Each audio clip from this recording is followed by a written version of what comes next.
Bismillahirrahmanirrahim. Assalamualaikum warahmatullahi wabarakatuh.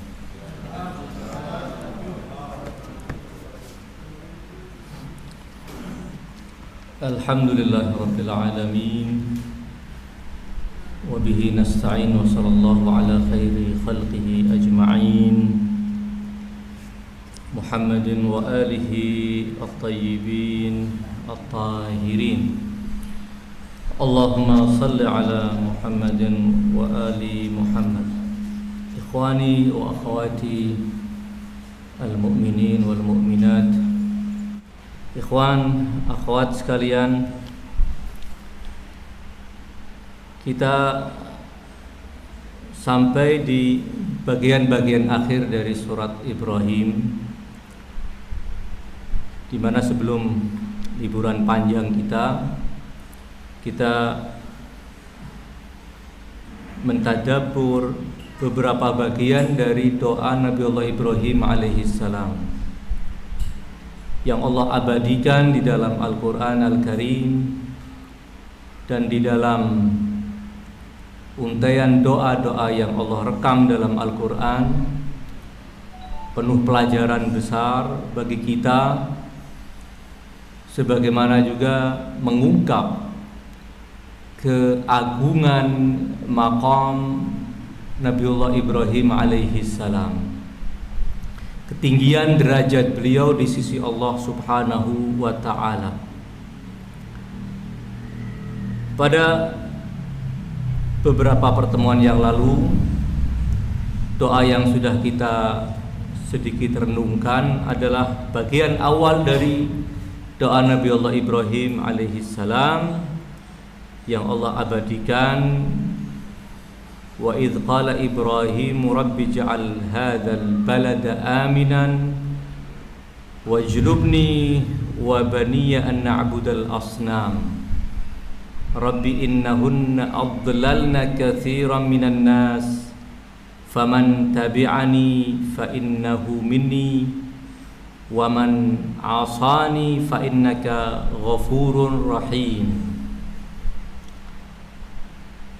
Kemudian beliau lanjutkan, Rabbana inni askantu min dzurriyyati biwadin ghairi dzi zar'in 'inda baitikal muharram Rabbana liyuqimus shalah faj'al af'idatan minan nasi tahwi ilaihim warzuqhum minas samarati la'allahum yashkurun. Rabbana innaka ta'lamu ma nukhfi wa ma nu'lin wa ma yakhfa 'ala Allahi min syai'in fil ardi wala fis sama. Alhamdulillahilladzi wahaba li 'alal kibari Ismaila wa Ishaq inna rabbi lasami'ud du'a rabbi ij'alni muqimas salati wa min dzurriyyati rabbana wa taqabbal du'a rabbana ighfirli wa liwalidayya wa lil mu'minina yauma yaqumul hisab. Beberapa bagian dari doa ini sudah kita sedikit renungkan pada pertemuan yang lalu.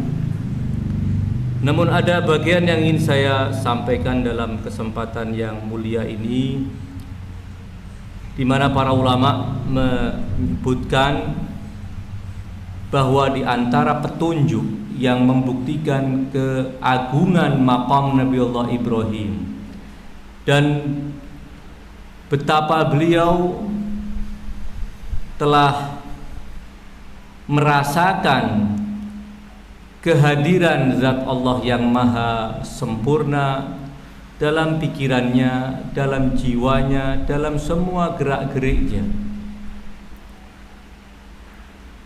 di mana Nabiullah Ibrahim alaihissalam dalam bermunajat kepada Allah subhanahu wa ta'ala membuktikan keakraban beliau, bagaimana hubungan itu terjalin dengan sedemikian harmonis antara beliau sebagai hamba yang tentunya tidak akan lepas dari kekurangan, kelemahan di hadapan zat yang maha sempurna Allah subhanahu wa ta'ala. Para ulama menyimpulkan kesimpulan itu dari tidak disebutkannya kata yang menunjuk kepada panggilan yang dalam bahasa Arab disebut dengan huruf nida, seperti kata ya ketika kita berdoa mengatakan ya Allah, yang kita terjemahkan wahai Tuhan, duhai Tuhanku ya. Jadi ada penyebutan dengan huruf nida, huruf yang bermakna, bukan huruf alif ba ta, huruf ya itu. Tetapi ketika kita perhatikan doa-doa Nabi Allah Ibrahim tidak menggunakan itu. Beliau langsung Rabbi, Tuhanku, tidak mengatakan wahai Tuhanku, karena menggunakan huruf ya itu salah satu di antara fungsi yang dijelaskan oleh para ulama adalah panggilan, dan layaknya huruf atau kata yang digunakan untuk memanggil seorang itu untuk meminta perhatian dia kepada kita, agar dia menoleh kepada kita, dan kemudian ketika kita nanti menyampaikan sesuatu dia sudah konsentrasi mendengar apa yang ingin kita sampaikan. Tetapi ketika kita sadar dan meyakini bahwa yang akan kita ajak bicara itu tidak pernah alpa dari kita, tidak perlu kita panggil untuk supaya berbalik mengarahkan konsentrasinya kepada kita. Itu menjadi bukti bahwa Nabi Allah Ibrahim punya pemahaman yang sempurna tentang Allah Subhanahu wa ta'ala, yang tidak pernah alpa dari perhatiannya kepada hamba-hambanya, sehingga ketika menyeru Allah, beliau tidak perlu dengan menggunakan kata panggilan wahai Tuhanku, seakan Allah tadinya tidak memberikan perhatian kepada beliau, kemudian beliau panggil agar Allah memberikan perhatiannya, agar Allah mendengarkan semua doa yang ingin ia sampaikan. Itu diantara yang disebutkan oleh para ulama, bahwa doa ini doa yang penuh keharmonisan yang sangat luar biasa, membuktikan bahwa Nabi Allah Ibrahim telah lebur dalam kemahaagungan Allah Subhanahu wa ta'ala.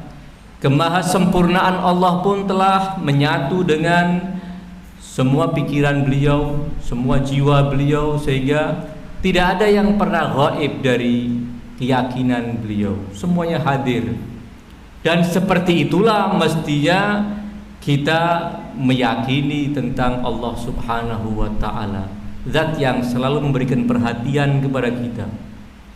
Ini sekali lagi tidak berarti berdoa dengan menggunakan ya Allah itu salah, tidak. Tetapi ketika seorang hamba telah benar-benar menyatu dengan Allah Subhanahu wa ta'ala, dia tidak merasa perlu lagi memanggil Tuhannya, karena Tuhannya sudah hadir. Tuhannya sudah siap untuk mendengar semua doa yang ingin ia sampaikan. Ini diantara juga yang menjadi catatan para ulama.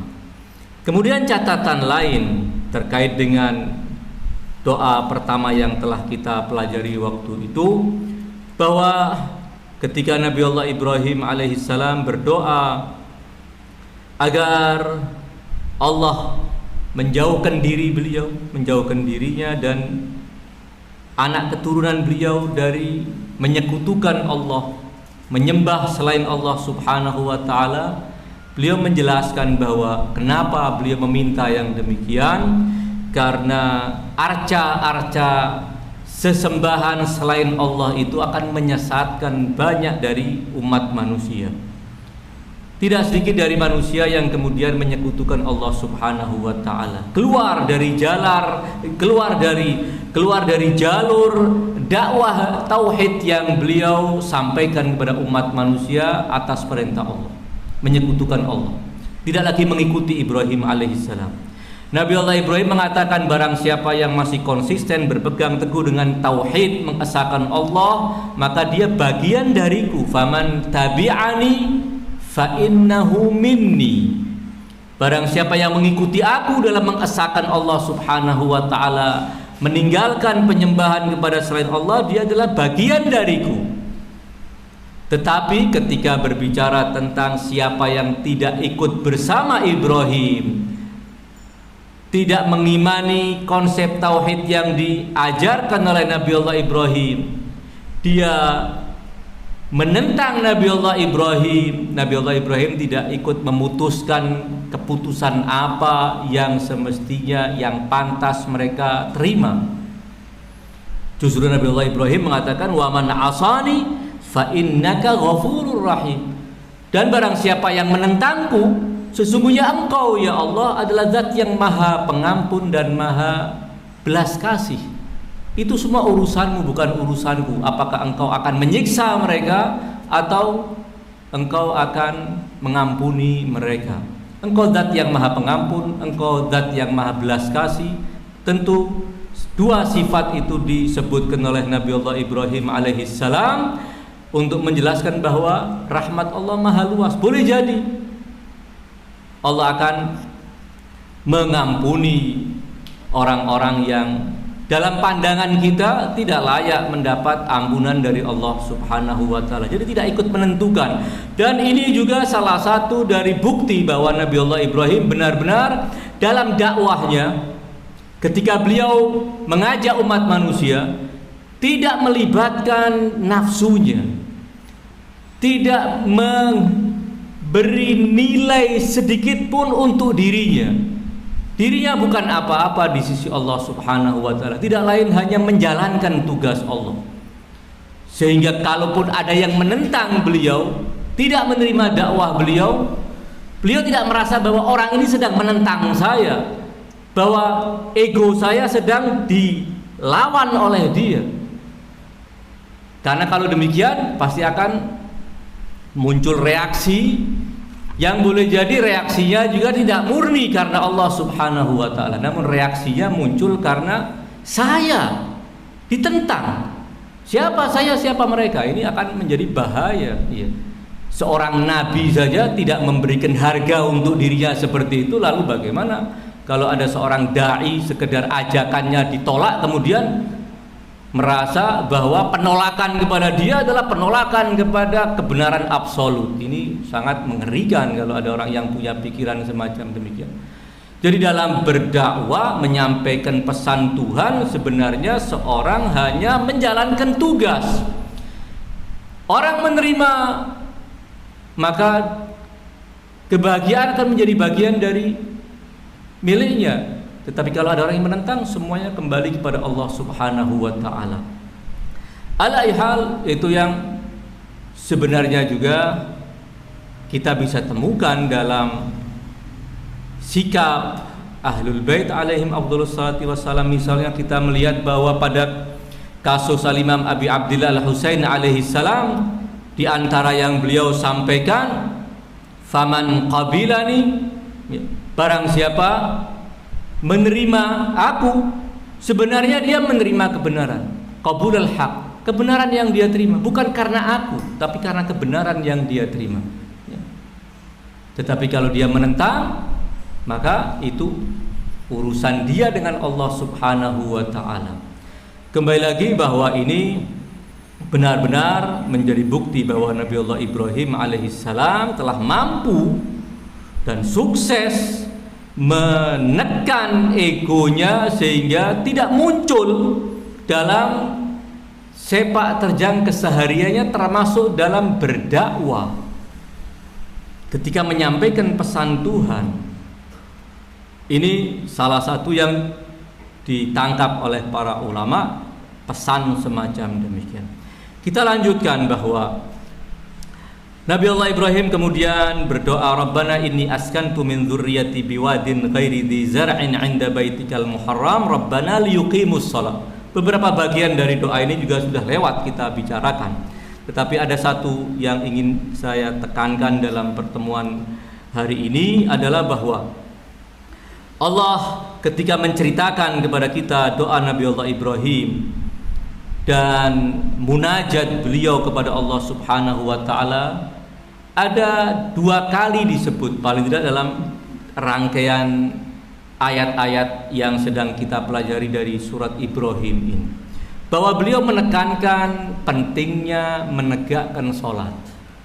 Dan itu menjadi pesan yang sangat luar biasa. Pesan para nabi adalah bagaimana manusia mampu membangun jembatan yang menyambungkan dia dengan Allah Subhanahu wa ta'ala.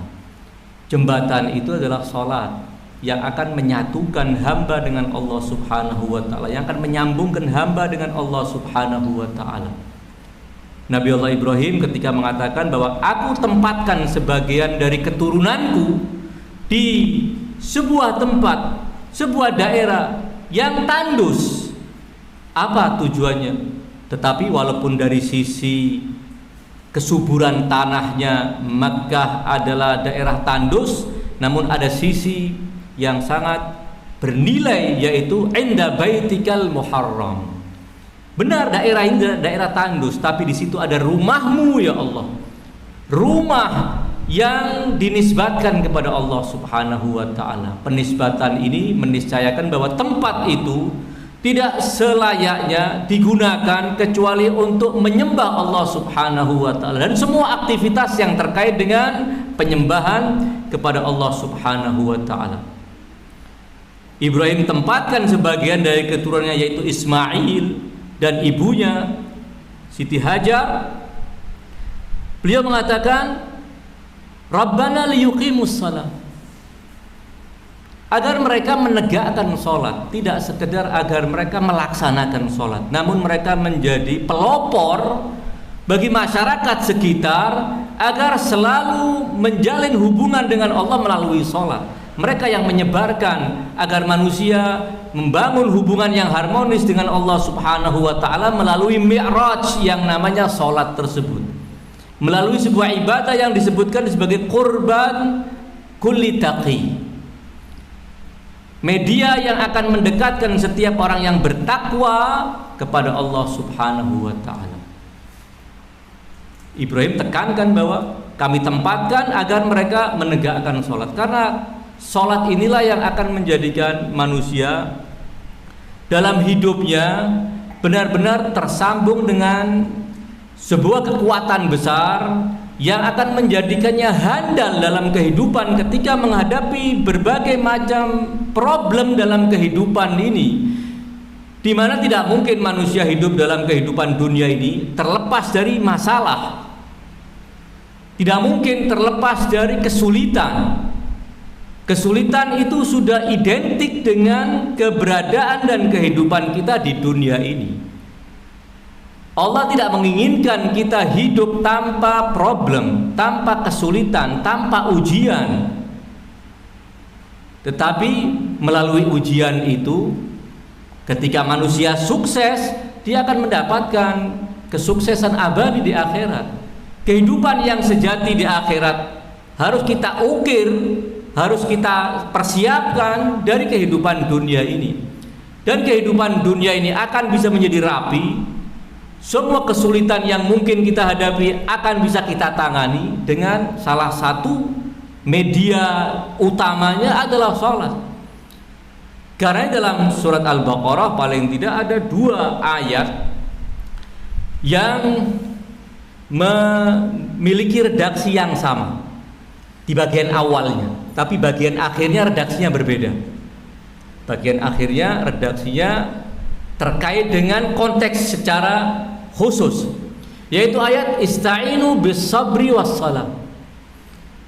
Kalau tidak salah pada ayat 53 surat Al-Baqarah, kemudian pada ayat ke 150 atau 100 berapa saya lupa, nanti bisa dilihat lebih lanjut.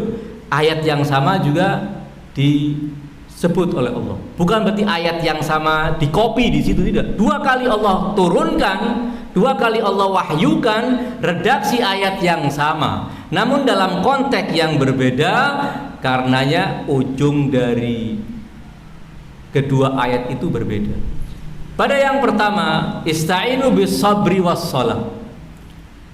Mintalah bantuan dalam menghadapi problem apapun. Problem pribadi, problem rumah tangga, problem masyarakat, problem apapun dalam kehidupan ini. Ista'inu, mintalah bantuan bis sabri was shalah. Mintalah bantuan dengan kesabaran dan dengan sholat.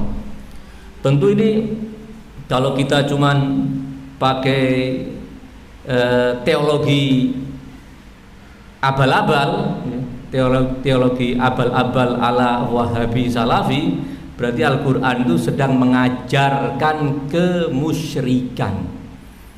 Bukankah iyyaka na'budu wa iyyaka nasta'in? Kita tidak boleh meminta bantuan kecuali kepada Allah. Dalam ayat lain pun ista'inu billah, mintalah bantuan kepada Allah. Lalu kenapa ayat ini sekarang ista'inu bis sabri was shalah? Berarti menyekutukan salat dan sabar dengan Allah, syirik berarti. Ya kalau memang pemahaman abal-abal, ya semua bisa berantakan dalam pemahaman kita terhadap agama ini. Ala kulli hal, biarkan mereka dalam kebingungannya sendiri, kita ala kulli hal sudah selesai. Tidak ikut bingung bersama orang-orang yang bingung, karena memang mereka sedang menikmati kebingungan itu. Biarkan saja. Alaiha ista'inu bis sabri was shalah. Mintalah bantuan dengan sabar dan salat. Sabar dan salat. Kemudian pada ujung ayatnya wa innaha lakabiratun illa 'alal khasyiin. Dan sesungguhnya salat itu lakabiratun, sesuatu yang berat, besar bagi selain orang-orang yang khusyuk. Tapi bagi orang yang punya jiwa yang tunduk kepada Allah Subhanahu wa taala, salat bukan saja tidak membebani, tapi justru salat adalah sebuah kenikmatan, sebuah kelezatan rohani yang tidak tertandingi oleh kelezatan apapun. Ala kulli hal, ujung ayat ini wa innaha lakabiratun illa 'alal khasyiin. Karena memang rentetan ayat yang nanti bisa ditadabbur lagi. Saya berharap kita nanti bisa merujuk ayat-ayat itu. Kita lihat konteks pembicaraan ayat ini terkait dengan bagaimana kita harus menghamba kepada Allah Subhanahu wa taala, harus mendekatkan diri kepada Allah Subhanahu wa taala. Salah satu dari media mendekatkan diri kepada Allah adalah salat.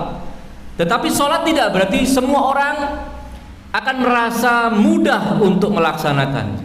Berapa banyak orang idza qamu ila sholati qamu kusala.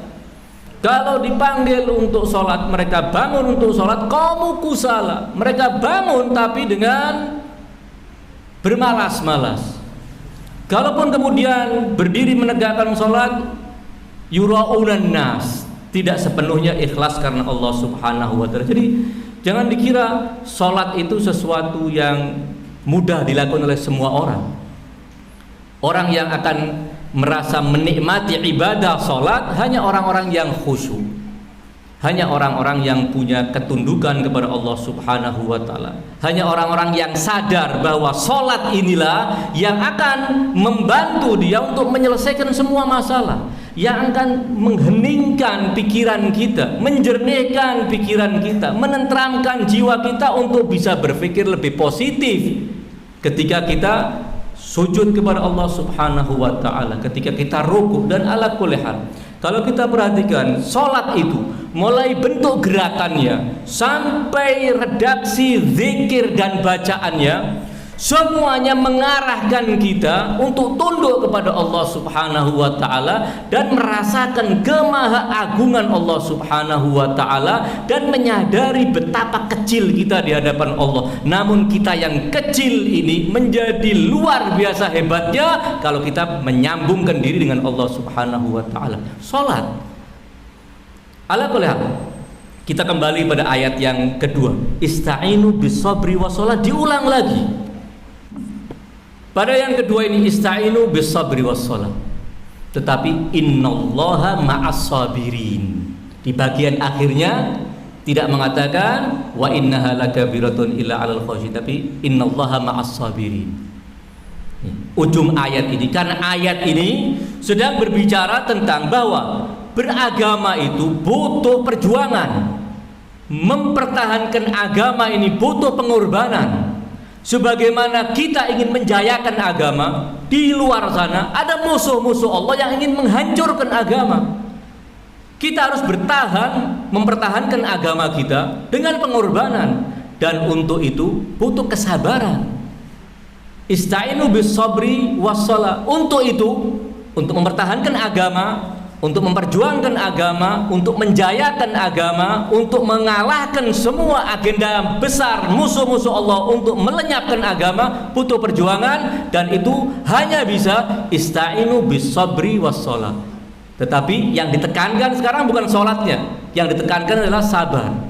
Innallaha ma'as sabirin, karena perjuangan tidak bisa kecuali dengan kesabaran.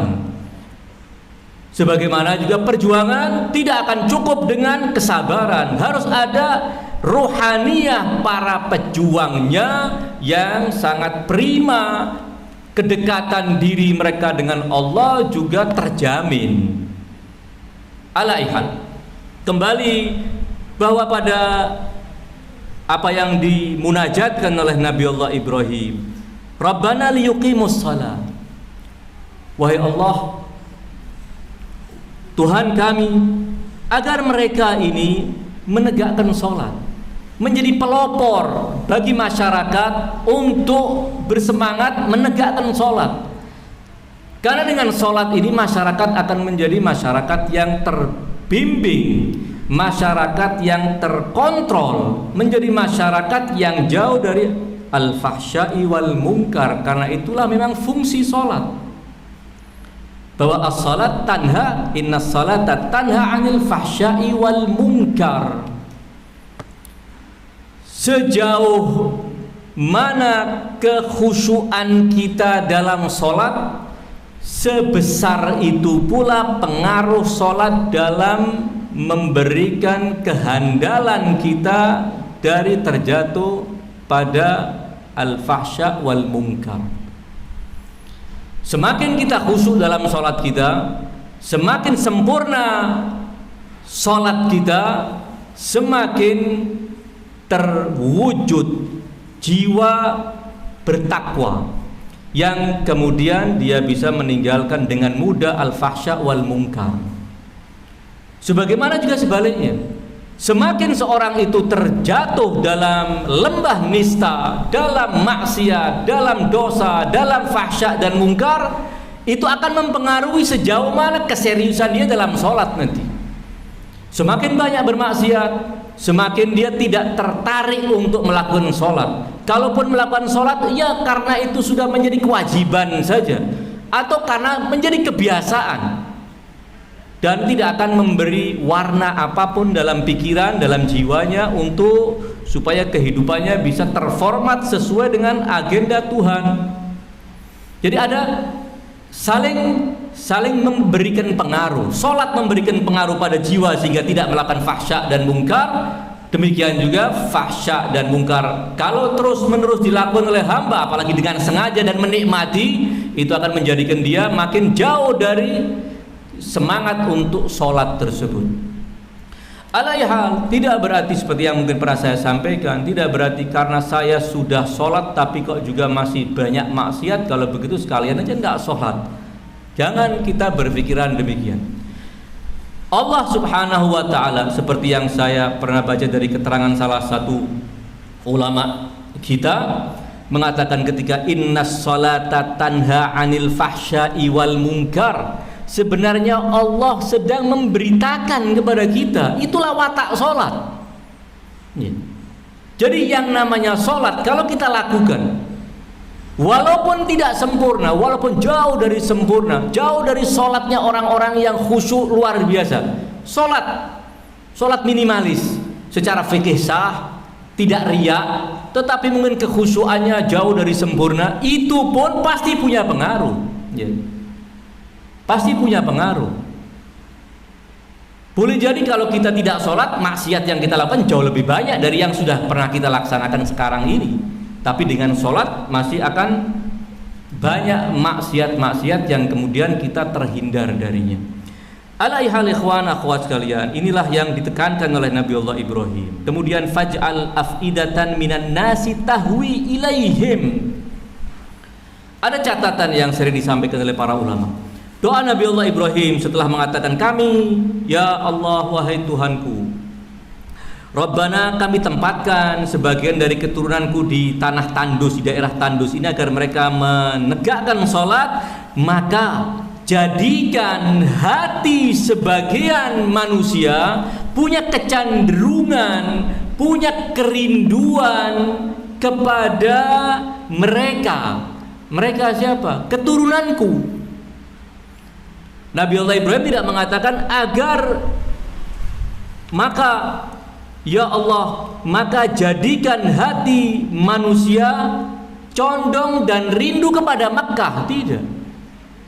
Salah ketika orang kemudian ketika menjabarkan ayat ini dikait-kaitkan dengan kerinduan umat Islam kepada tanah suci Makkah. Walaupun itu sesuatu yang sangat positif dan harus kita tumbuhkan terus. Tetapi bukan itu maksud ayatnya. Ayatnya tidak mengatakan faj'al afidatan nasi tahwi ilaiha. Maka jadikan hati-hati sebagian manusia itu punya kecondongan, punya kecenderungan, punya kerinduan, punya keterkaitan dengan Makkah, tapi dengan mereka, anak keturunanku. Dan ini yang kemudian ditegaskan dalam sebagian riwayat para imam suci Ahlul Bait. Inilah salah satu di antara doa Nabiullah Ibrahim yang sangat realistis.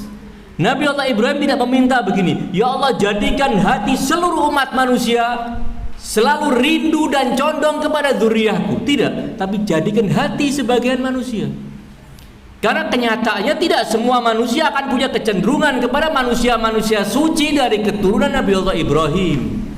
Maka berbahagialah orang yang memiliki keterkaitan emosional dengan para maksumun dari dzurriyyah Nabiullah Ibrahim. Punya kerinduan kepada mereka, punya kecenderungan kepada mereka, punya kecintaan mendalam kepada mereka.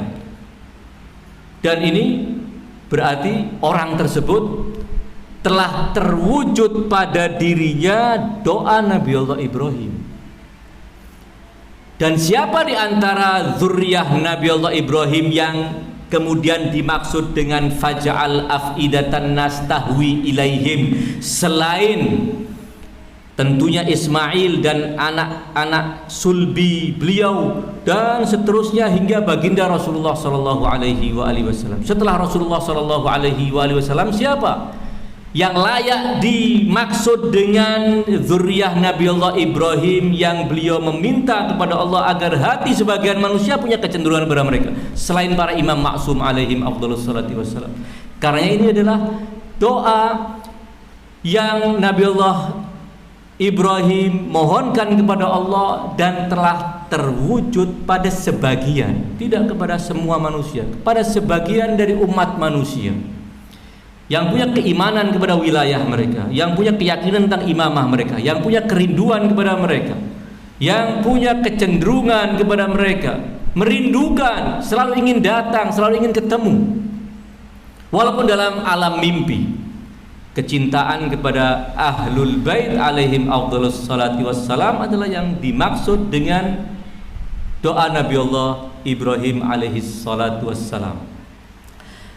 Satu sisi lain yang ingin juga saya katakan, bahwa Nabiullah Ibrahim menyadari bahwa yang namanya hati itu di luar kemampuan siapapun untuk menundukkannya.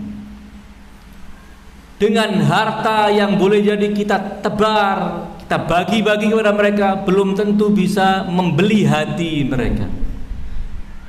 Tetapi yang akan bisa menjadikan hati seorang punya kecenderungan kepada orang lain adalah Allah Subhanahu wa ta'ala. Karena Nabiullah Ibrahim meminta, faj'al, engkau yang memiliki hati mereka, yang bisa merubah sewaktu-waktu hati mereka. Hati mereka ada di genggamanmu ya Allah Subhanahu wa ta'ala. Kamu yang akan membolak-balikkan, terserah kamu. Maka jadikan Dan ini permohonan yang sangat luar biasa. Nabiullah Ibrahim tidak ingin kecenderungan sebagian dari umat manusia kepada ahlul bait, kepada dzurriyyah beliau yang maksumun itu karena sesuatu yang sifatnya materi dan duniawi. Ada harapan-harapan sesuatu, tidak. Namun benar-benar murni karena kecintaan yang Allah tanamkan dalam hati mereka. Kita lanjutkan. Setelahnya baru Nabiullah Ibrahim meminta, karena kecenderungan sebagian umat kepada mereka, kerinduan sebagian umat kepada mereka, itu menjadikan mereka bisa dengan sempurna menjalankan tugas mereka untuk menegakkan dakwah tauhid yang telah dipelopori oleh Nabiullah Ibrahim. Bisa menegakkan sholat di tengah-tengah masyarakat dan menjadi pelopor menegakkan sholat di tengah-tengah masyarakat. Masyarakat bisa mereka pimpin dan mereka bimbing melalui apa? Kecintaan kepada mereka, melalui kecenderungan jiwa mereka kepada para imam suci ahlul bait dan dzurriyyah Nabiullah Ibrahim yang mewarisi misi besar tauhid yang diajarkan oleh Nabiullah Ibrahim alaihi salam. Setelahnya baru meminta agar diberi kemakmuran dari buah-buahan baik yang tertanam di kota Makkah, kurma dan lain sebagainya, atau yang didatangkan dari tempat lain, agar mereka juga punya kemakmuran dalam kehidupan ini. Tujuannya apa? Bukan semata kemudian setelah mendapatkan kemakmuran dia akan menikmati dan lupa kepada si penganugerah nikmat. Namun la'allahum yashkurun, agar mereka bersyukur kepada Allah Subhanahu wa taala. Karena nikmat yang Allah karuniakan kepada manusia sejatinya adalah ujian dari Allah Subhanahu wa taala kepada mereka, dan mereka dituntut untuk sukses dalam ujian itu. Bersyukur adalah sikap sukses dalam menghadapi ujian Allah.